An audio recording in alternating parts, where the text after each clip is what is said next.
Alright, ensonga za Dr. Kizza Besigye zirabika zeyongedde okulandaga. Nze ekintu kyonna nabagambe kasita nkirabamu omusajja amanyikibwa nga Madowo.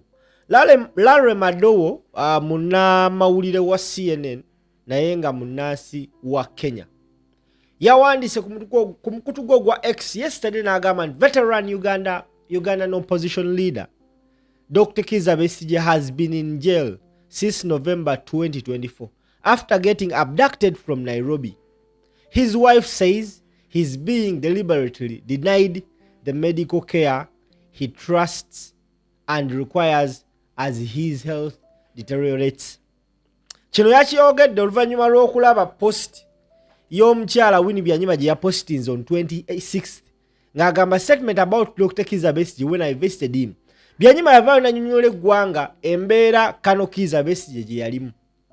Era n'ategeeza nti embeera embi nnyo teyeeyagaza.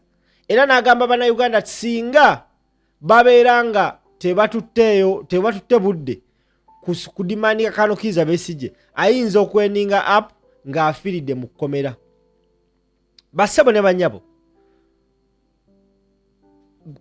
Kizza Besigye amaze ndowooza omwaka guweze. It is now a year ng'ali mu kkomera.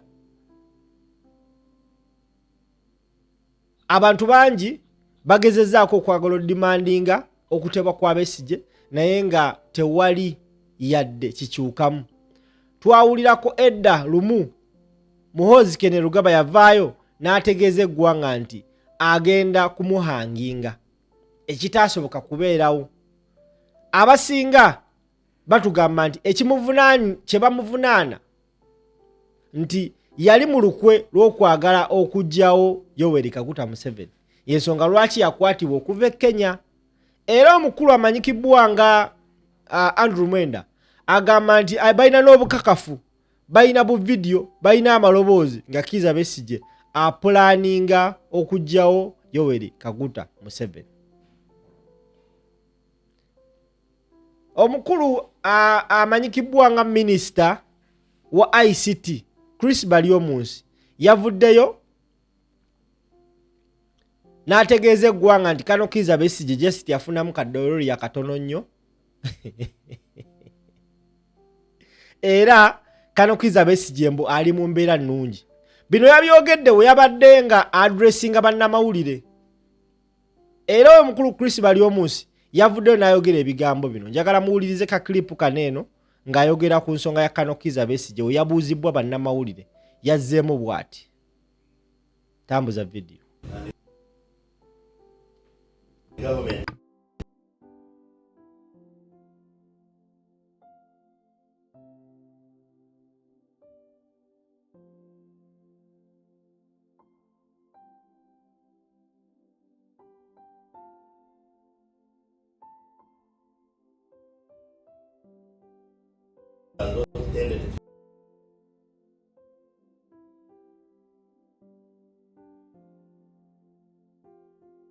Okay, yagambye nti Minister of ICT and National Guidance Chris Balyomunsi has dismissed reports that incarcerated opposition politician Dr. Kizza Besigye is seriously ill, calling the claims false. He says Dr. Besigye recently experienced a minor case of diarrhea which was treated by his personal doctor and that he is now in good health and able to remain in prison. Now, Winnie Byanyima, mukyala w'omukulu Kizza Besigye, yavuddeyo n'awakanya ebigambo by'omukulu Chris Balyomunsi we yakoze post ku mukutu gwe gwa X ng'avumirira ebigambo ono obulimba bw'atambuza. Winnie Byanyima ku post ye yavuddeyo n'ategeeza nti Minisita Balyomunsi is a shameful liar, casually misrepresenting a prisoner who cannot speak for himself. I'm officially registered at Luzira as a next of kin of Dr. Kizza Besigye. I challenge the Uganda Prison Service to publicly deny this fact. His sisters are duly listed as care permitted to bring food and personal items. This crude attempt to divide our family and manufacture confusion is despicable, dishonest, and beneath public official.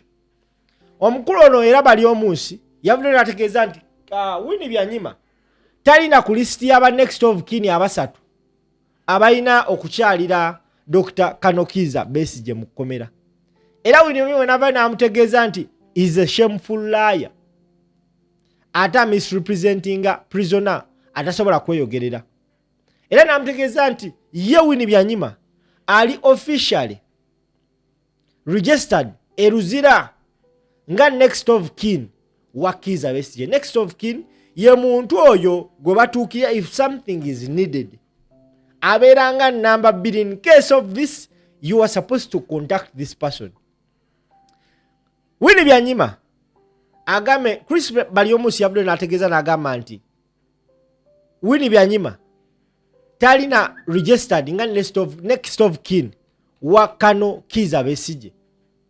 Era Winnie Byanyima n'ava n'ategeeza n'agamba nti Baliomusi is a shameful liar. Omulimba ataswala. N'amukakasa nti ye next of kin wa Kizza Besigye ne mu bitabo byeruzira. She is the next of kin. Fena tukimanyi Winnie Byanyima mukyala wa Kizza Besigye. Era babadde baagalana okumala ebbanga. Wabula avudde n'ategeeza nti ebyo by'obulimba by'otandise okusambajja oyagala kubanga odividinga family yaffe. Ekitajja soboka. Now, ensonga eno lwaki kugambye nti erabika egenda kwongera okujjamu amaanyi. Madowo tayina nsonga gye yali yeeyimbyemu e Uganda neta going viral. Kizza Besigye ever since yatwalibwa mu kkomera abadde tafunanga ku international nkyogere ntya abadde tafunanga ku international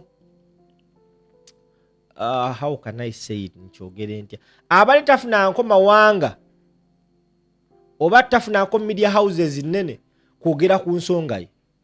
Madowo munnamawulire aliwo okwogera ku buli kimu mainly nga biri political. Avuddeyo n'agamba nti veteran Uganda opposition leader Dr. Besigye has been in jail since November 2024 after getting abducted from Nairobi. If anything happens to Kizza Besigye, simanyi na kigenda tuuka mu Kenya. Because Kizza Besigye yakwatibwa Kenya. Bamukwata mu bumenyi bw'amateeka. Ever since then, tannaba kubanga ava mu kkomera. Abadde mu kkomera for almost a year. Yakwatibwa mu November 2024. Amazeyo omwaka kati agenda atandise omwaka omulala. Na buli kati bamuleeta mu kkomera okumuwa bail tebamuwa bail. Ensonga naffe tetumanyi.